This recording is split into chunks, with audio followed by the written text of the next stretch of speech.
गडावरती मी आपल्या ग्रुपचं सहर्ष स्वागत करतो। गडावरती माझी एक ओळख करून देतो। माझं नाव आहे मंगेश शिंदे। याआधी आपण गड पाहिला असेल किंवा नसेल, आज गड प्रत्यक्षात बघणार आहोत आपण। पण गड पाहत असताना आपल्याकडे असणारा जो काही कचरा आहे तो आपल्याला कचरा पेटीमध्ये टाकायचा आहे, जेणेकरून आपला गड स्वच्छ आणि सुंदर राहील।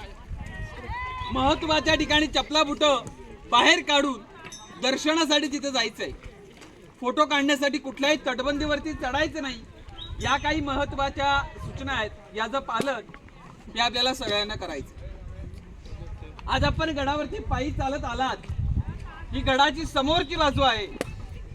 जोपर्यंत डोक्याचा घाम पायाच्या नखाला स्पर्श होत नाही तोपर्यंत गडाचं खरं महत्त्व कळत नाही। आता आपण जवळपास 2360 पायऱ्या चढून गडावरती पोहोचलात। 3.5 किलोमीटरचं अंतर आहे। चालत येण्यासाठी आपल्याला कमीत कमी 1 ते 1.5 तास लागतो, हे चालण्यावरती डिपेंड आहे। जे आपले शिवभक्त गडावरती रोपे प्रकल्पाने येतात, ही गडाची मागची बाजू। 96 साली रोपे प्रकल्प झाला। पाहिता ते महाता गडाची हाईट आहे 1375 फूट आणि समुद्री सपाटीपासून गडाची उंची 2851 फूट आहे। एवढ्या हाईट वरती आज आपण सगळेजण उभे आहोत। गडाचं टोटल क्षेत्रफळ खालून ते वरपर्यंत आपला हा गड 1200 एकर आहे। पूर्ण गड बघायला 2 ते 3 दिवस कमी पडतात, एवढा हा मोठा गड आहे। गडाला पॉइंट आहेत, वास्तू आहे 45 पॉइंट।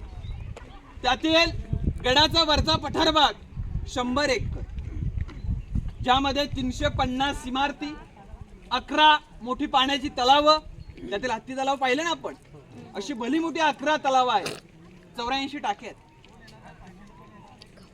आज आपण पाहतोय गडाच्या इमारती बघायला मिळतात, पण या इमारती त्या काही बंदिस्त होत्या। त्यातील आज आपण गडाचा बाल्ले किल्ला बघणार आहोत। बाल्ले किल्ला म्हणजे काय, तर गडातील महत्त्वाचं ठिकाण, सुरक्षित ठिकाण, याची आज आपण माहिती घेणार आहोत। या गडाचं इतिहासामध्ये जुनं नाव रायरीचा डोंगर। हा डोंगर त्या काळी जावळीचे चंद्रराव मोरे यांच्याकडे होते। मोरे मराठी होते, पण चाकरी आदिलशाहीकडे करायची आणि आदिलशाहीने मोऱ्यांच्या ताब्यात ही जावळी खोरं ठेवली। चंद्रराव मोरे हे आदिलशाहीचे सरदार। तर जावळी खोरं नेमकं येतं कुठं, तर आपण सगळ्यांनी प्रतापगड पाहिला असेल। प्रतापगडाच्या पायथ्यापासून ते गडाच्या उत्तरेस कोकण दिवा, खालचं पूर्ण भूभाग जे आहे ते जावळी खोरं। या जावळीवरती वर्चस्व त्या काळी मोऱ्यांचं होतं। छत्रपती शिवरायांनी हे जावळी खोरं स्वराज्यामध्ये जिंकून घेतलं। 15 मे 1656 मध्ये, आणि या गडाची निवड, या रायरीची निवड छत्रपती शिवरायांनी राजधानीसाठी केली। स्वराज्याची पहिली राजधानी श्रीमान राजगड आणि स्वराज्याची दुसरी राजधानी श्रीमान रायगड। गडाची निवड राजधानीसाठी का केली, तर गडाच्या चारही बाजूला सह्याद्रीच्या पर्वत रांगा आहेत, पण कुठलाही डोंगर या गडाला अटॅच नाहीये। हा एक सेपरेट डोंगर आहे, जो एकाच खडकापासून तयार झालाय। शिवाय गड हा कोकणामध्ये येतो, म्हणजे दर्या किनारा जवळ, समुद्री किनारपट्टी जवळ, त्याच्यावरती लक्ष आपले राहील, या दृष्टिकोनातून गडाची निवड राजधानीसाठी केली। गड बांधायला त्या काळी 14 वर्ष लागली। 14 वर्षात गडावरती बांधलं काय, तर 350 इमारती। या गडाचे आर्किटेक्ट ज्यांनी हा किल्ला बांधला, सेवेचे थाई तत्पर हिरोजी इंदळकर हे गडाचे शिल्पकार। पण आज हा प्रश्न आपल्याला निर्माण होतो की 14 वर्ष लागली गड बांधायला, गडावरती बांधकामा केली, ज्याला लागणारा दगड हा त्या काळी आणला नाही।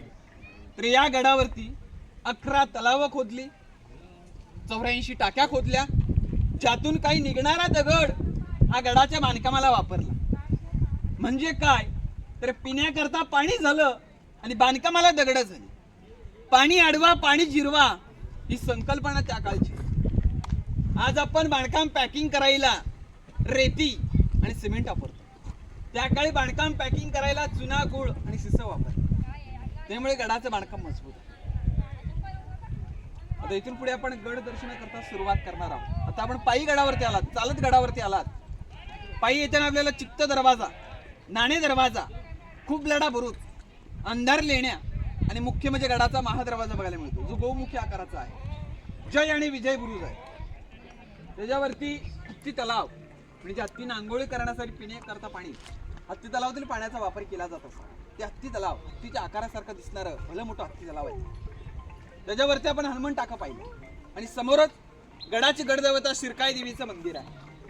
आता इथून पुढे आपण गंगासागर, मनोरे या वास्तूंची माहिती त्या ठिकाणी जाऊन घेऊ. बोला छत्रपती श्री शिवाजी महाराज के जय. धर्मवीर छत्रपती श्री संभाजी महाराज के जय. नमो पार्वते पतये हर हर महादेव हर हर महादेव.